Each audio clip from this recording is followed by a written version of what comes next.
very, very great insights we'll be showing us today, how to scale that itself from your own startup, your own program, whatever it may be. And feel free to ask questions throughout the whole thing. But without further ado, give a big round of applause for Sahas Chopra, please. Thank you. Okay, so can we close the doors to this room, please? Just in case. All right. Who is excited about today's conversation? How to grow your social media following, how to build your business through social media. Now, before we jump right into it, I want to ask you a question. I'm going to show you a couple of videos. You have to tell me how many views these videos got. Are you ready for it? Okay, let's see it. Job to build an app that was inspired by a terrible breakup I went through 2 years ago. Welcome to Ditto. Think if your notes app in Pinterest had a baby. Creative writing, Claude, everyday thinking, and quick answers. ChatGPT, Breaking down complex stuff, Notebook LM. deep research. There's a mathematical framework that can tell you which job to take, whether you should start the business, move to the city, or even stay in your relationship. It's called the weighted decision matrix, and it's what military strategists, economists, and The picture of me at my lowest point. I had just gotten my acceptance to Harvard University revoked because they caught that I did not report a suspension. Okay, so A, B, C, D. Let's talk about A. How many views do you think this video has got? Let's take a guess. Over 10K? Okay. 3 to 5 million. Wow, very nice. Outlier. What do you think about the B, my video? Over a million? I have to put mine over a million, of course, right? The third video, C? 5 million? Okay. And Roy Lee's video? Maybe The maximum? Okay. So the results are 800,000, 2.1 million, 1.9 million, 650,000 views. The point I'm trying to make is it really doesn't matter how many views you get. Every content that you see over here, all the four videos, they're outliers. Okay. The only difference was that they were consistently posting the videos. Now, you didn't find anything extraordinary about the content, right? Did you find anything extraordinary about the 3-4 content that you saw today? It was normal. The only difference was that they were creating every single day. And that's what the talk is all about. I'm not going to give you any hooks and storytelling ideas that will help you, scream views right away. I'm going to tell you how you can consistently grow your startup today. One thing to note is that your product is not the moat, your distribution is. And if you have distribution today on social media, I think you have already built a moat for yourself. All the founders that you saw, including me, before, we have social media distribution. And that's what the VCs are also looking for. That's what the investors are looking for, because they're looking for founder market fit, not a product market fit anymore. So today, what I'm trying to include in this conversation is how do you create content with the mindset of a founder market fit. So what is a founder market fit? By definition, it is an unfair advantage of specific founder who has over every operator in the given market. And that depends on credibility, access, and obsession. Credibility, access, and obsession. How many of you guys are obsessed with the product that you have or the startup that you are having? Are you obsessed with it? Nobody is obsessed with it. Okay, 1, 2, 3. Just 3 people are obsessed with their product. 4. Why are you shying away from just talking about your own startup? Aren't you obsessed about your startup? You have to be. That's exactly what the VCs are looking for. That's what people look into when you are creating videos. They look at, are you obsessed enough with your content, with your product, with your services that I should buy into? So there are some people over here. How many of you guys have never posted anything on social media so far? Never? How many of you guys are posting occasionally? Okay, most of you guys are. Consistently but not growing. You're posting every single day, every now and then, but it's not growing. Okay? And who are already like up there? That's good. Just one hand. Good. Okay. So, what do you think is stopping you? Like the people who are saying that I'm posting on and off. Like, what is stopping you? Is it that, you know what, I don't know what to post, or I don't have time? How many of you guys say that I don't have time? And how many of you guys are in the starting journey of your startup? All you have is time. Because you don't have money. You're broke. There are only two things which matter: time and money. Right? If you have money, then hire somebody and let them do it for you. But if you have time, not a right finger to show, sorry. But if you have time, then you have to take out time for your content. Or you are just fearing about that, I am very shy to come in front of the camera. Is anyone over here who is camera shy? You are?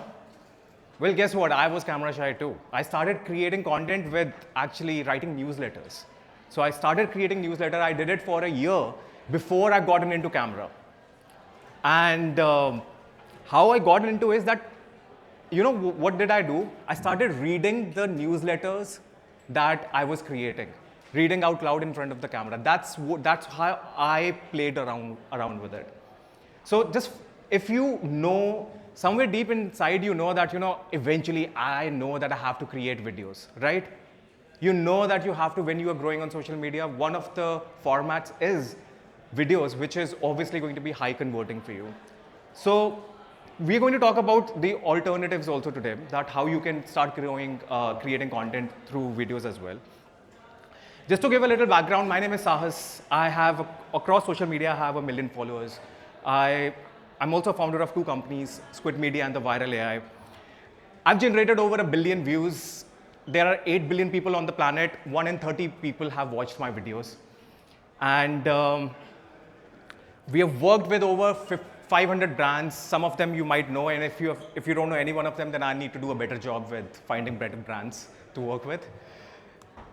So whatever I'm going to tell you today, there's a good part and the bad part. The good part is whatever I'm going to tell you today is going to work today. But the bad part is it's probably not going to work after 6 months. Because that's how social media is. Everything changes after 6 months. Maybe the system doesn't, the fundamentals don't, but the tactics do. The way that you create videos today might not work after 6 months. The way you write your content, even with LinkedIn, the way that I remember when I started LinkedIn, the way that I started writing LinkedIn, that's not the same way that I would write LinkedIn today. So there are 4 phases to creating content. One is the bucket. The second is phase 2 is the build. Third is the boost. And the fourth is compound. The bucket is, what are the 3 things that you can talk about forever?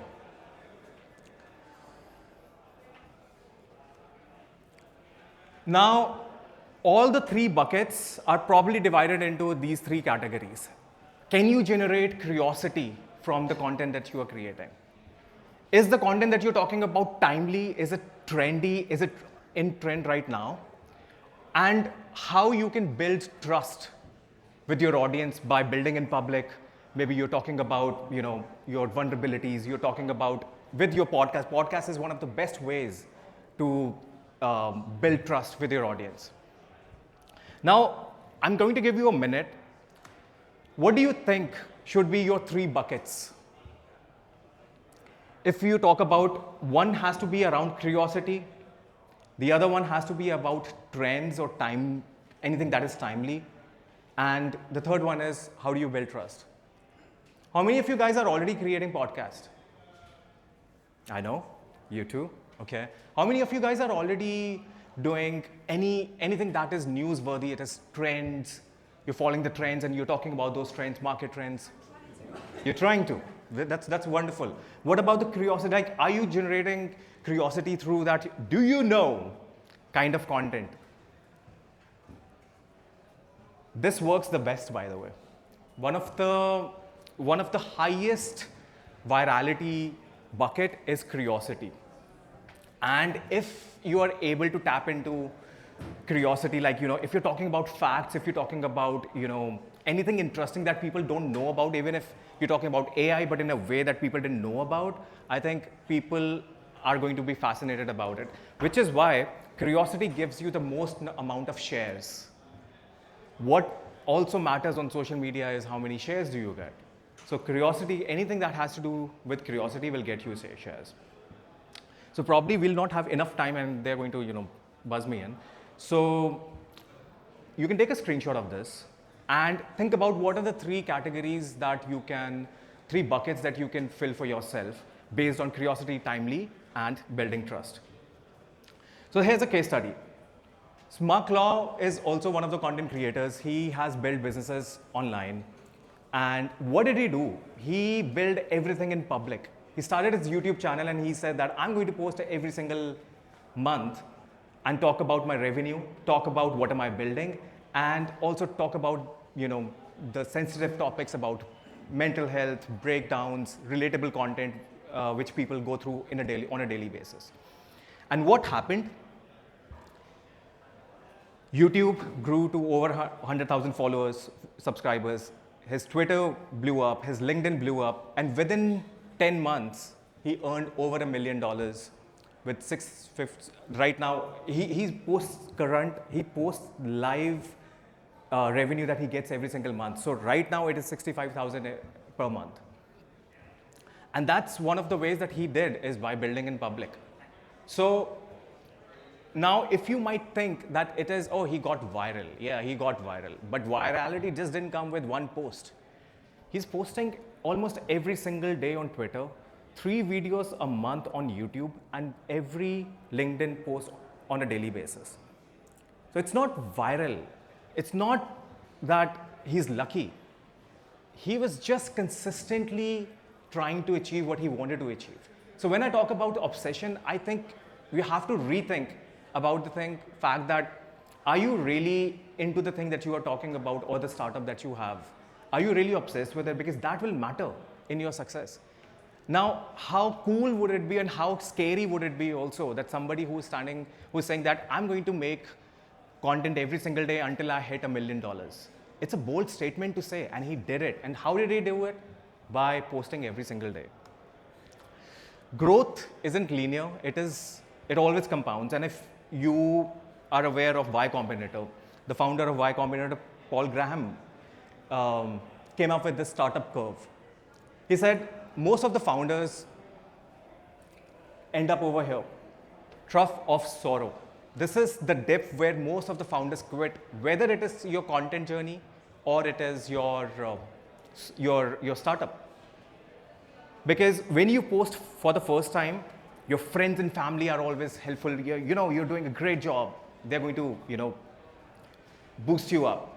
But then once everything is going to, cool down, you're not going to get some views or you're not going to get so many people interested in the startup that you're talking about. Then you're like, maybe I don't know whether I'm doing a right thing or not. And then that thing comes into your mind that, am I doing a right thing? Is my startup even going to provide any value?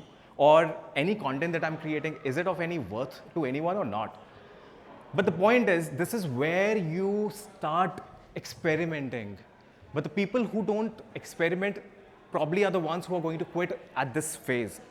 But the moment when you start passing this phase, that's where the real compounding happens.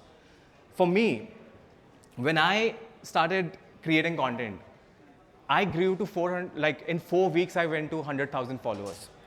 But I could say that I went to 100,000 followers in 4 weeks.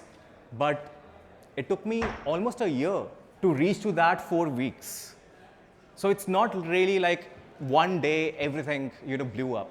It compounded over the period of time, and one day it just blew up. So, okay, let's talk about the second phase. Build. What's the strongest format rhythm?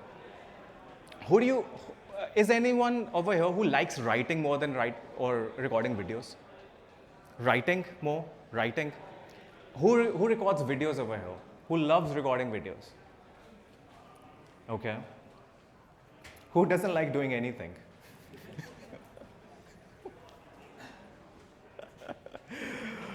Okay, so these are the three formats when you are creating your content. Writing is, of course, it works very well on LinkedIn, Threads, X.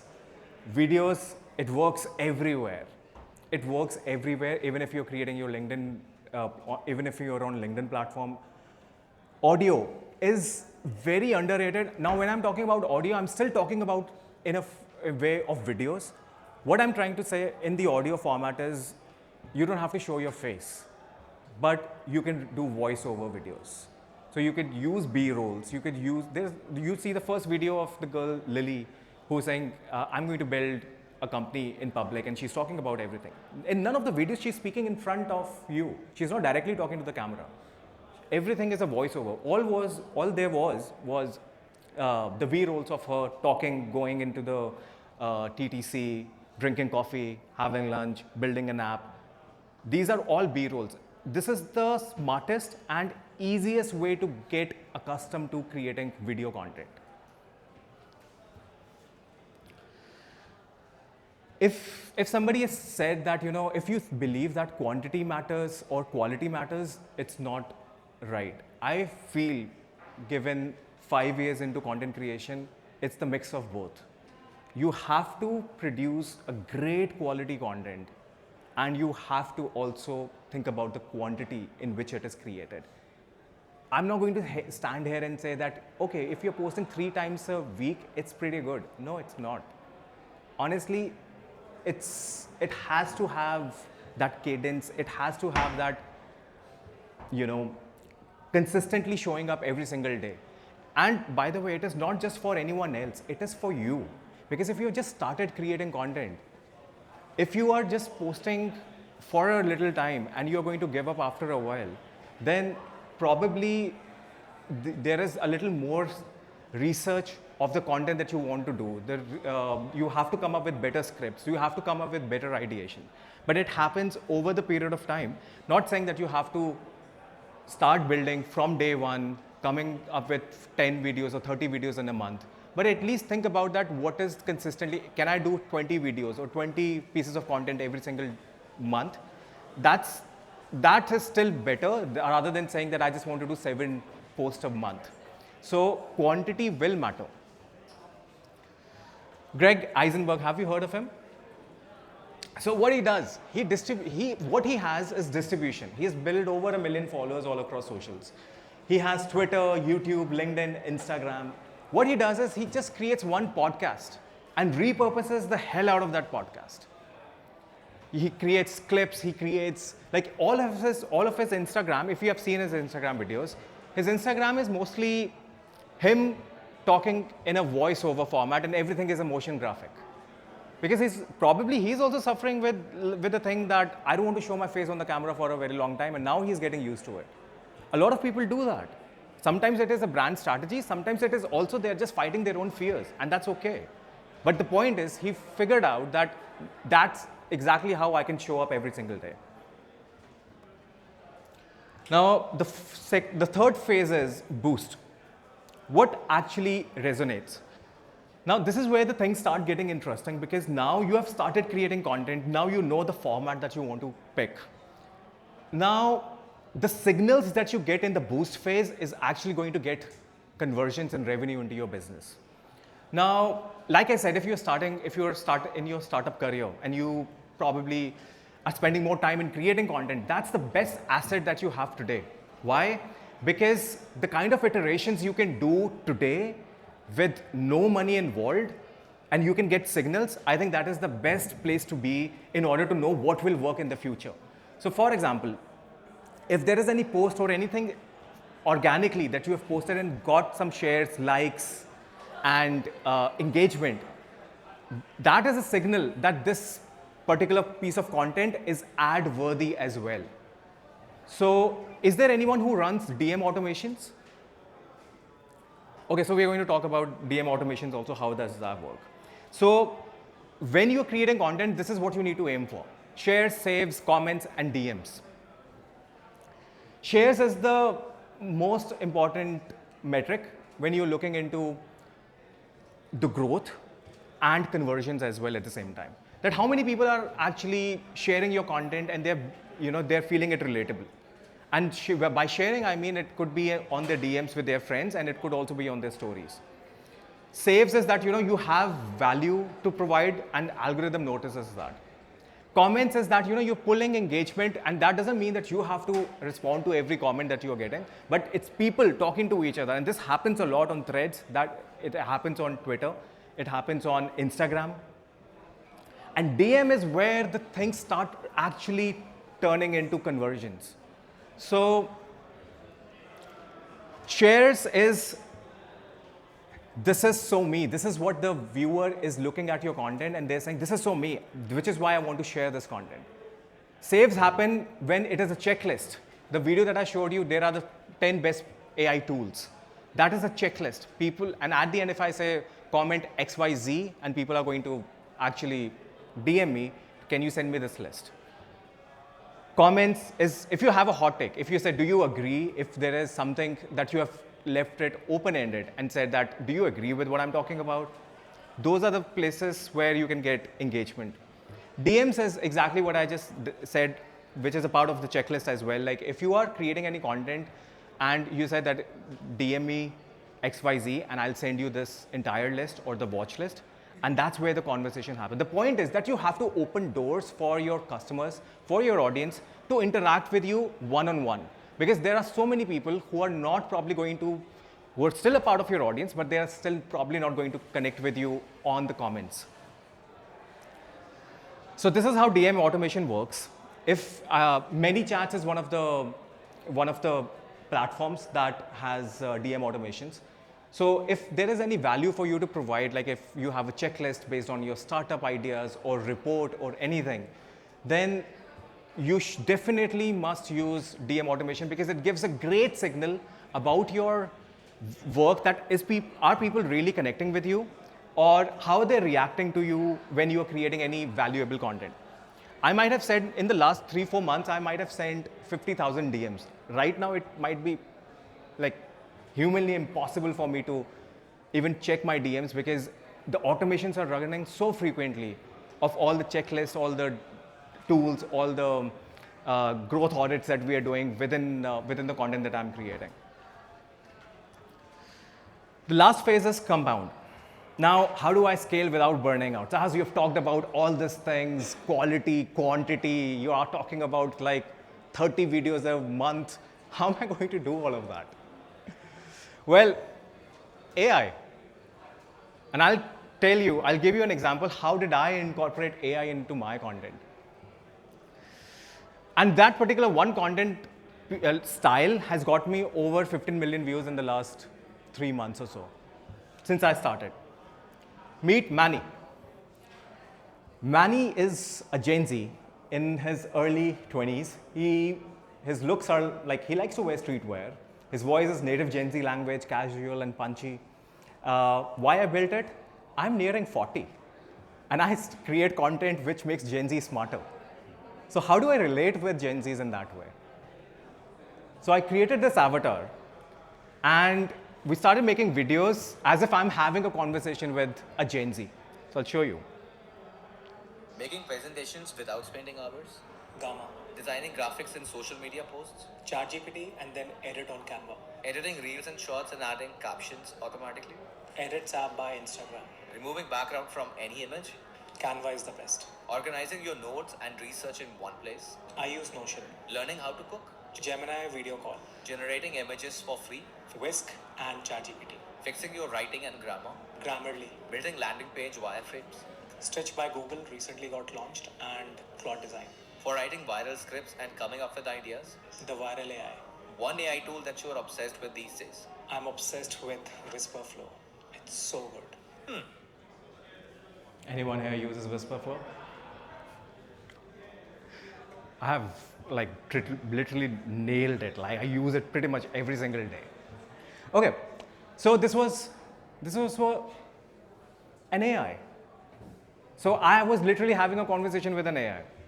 And which is why now I have 3 ways to create content. One is me, human me. One is an AI version of me. And the third is the AI avatar that I've created, which can relate to the Gen Zs. So just to recap, the four buckets are, the four phases are the bucket, the build, the boost, the compound. Everything that you do as a for a founder market fit style of content, your credibility will matter, your access will matter, your obsession will matter. These are the companies that we have, Squid Media and the Viral AI. This is something that we do for B2B startups. UGC ads, anything related to content, AI content we create from the Viral AI. And if anybody wants to get a free audit by our company, B2B, if you're a growth marketing company, if you are a SaaS business, we could help you out with a free audit. It's not a sales pitch or anything. If anything, we did this in the Lovable event also. We'll give you a comprehensive report of where are you coming on AI search results? Are you getting the right amount of traction that you need? And where are the things that you need to work in terms of social media, in terms of Google search as well? Any questions? Yes.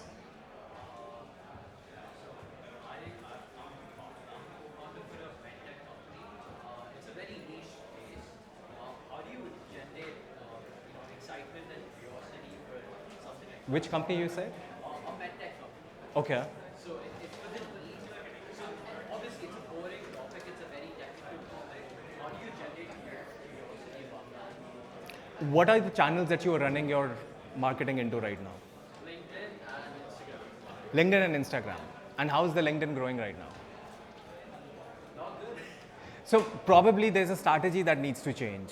So probably you are creating too technical content which people are unable to understand. Whenever you're creating content on social media, you have to go from broad understanding that how can I connect with larger audiences, not with specific audiences right away. That is why I have a 80-20 rule. 80% of the content needs to be broad and 20% needs to be niche, so that even the language should be able to understood by most of the people. So the language you use also matters a lot. Okay? Yeah. Yes, please. I think one is that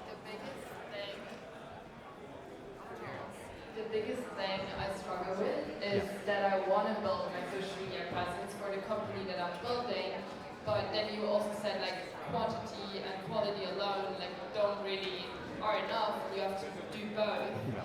But then I'm struggling with how do I keep quantity and quality up? Because posting one quality post every day without repeating myself. Yeah. Because if like I want to show my process and I want to build it public, but then not every day something exciting Yeah, happens. that is true. So I kind of would have to tell the same thing over and over again every day, and Yeah. that's kind of boring too. Yeah. And I don't want to go viral on like an inspirational quote because in the end that's what the followers I want, right? Right. I want people I can convert to my product once it's done. Right. So that's why what I'm wondering, how do you get a quality content out there every single day? Yeah. Thank you. Great question. So quickly I'll answer this and then we'll just end this conversation. When I say quantity and quality, you don't have to start from day one. Yeah, but like that's ideal, right? That is ideal. Over the period of time, see again, as you have seen most of the examples that I've shown, they are going with quality and quantity. But they didn't start with quantity and quality right away. It starts over the period of time. So basically, when you are creating content, I'm not saying that you need to create every single day, but see if you can consistently create content with quality intention in mind, which means if you can divide them into the buckets, not just one type of content. So when I'm saying, day in a founder's life, that is one style of content. Now, how many great things are going to happen every single day for a founder, right? It's like boring, monotonous stuff that you're going to do every single day. But the next day you can talk about, hey, this is the AI trend that I came across. The other day that you're talking about something else which happened in some other field and you're relating it with your startup in a certain way. A lot of people take other people's content and give reactions to those pieces as well.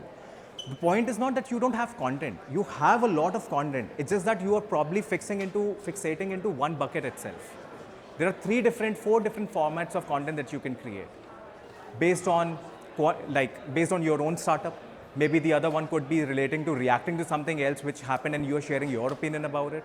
The third thing could be just relating to you can post an inspirational quote only if it is valuable enough. If something that you are already connecting with on a ground level.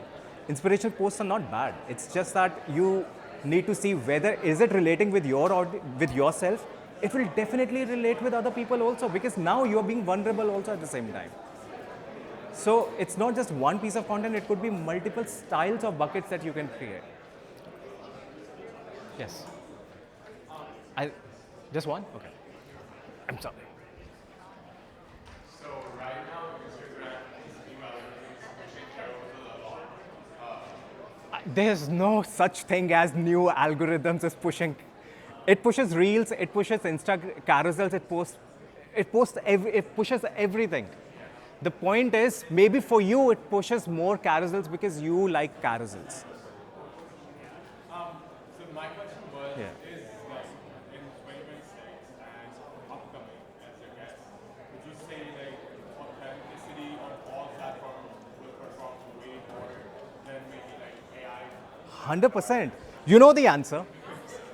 You know the answer. Authenticity is the differentiating factor for you and the rest of the content. Rest of the content on social media. If you are authentic, this is the human side that people would want to crave over the period of time. Not everything could be AI. I don't post my AI content as much as the Manny avatar that I've created, because I want to have a human connection along with it too. So human connection is something which is irreplaceable. That is your moat. You should always think that how can I put myself further than the AI content. AI could be a background assistant who's helping you to be more creative, but it cannot be the front face. Thank you. Thank you.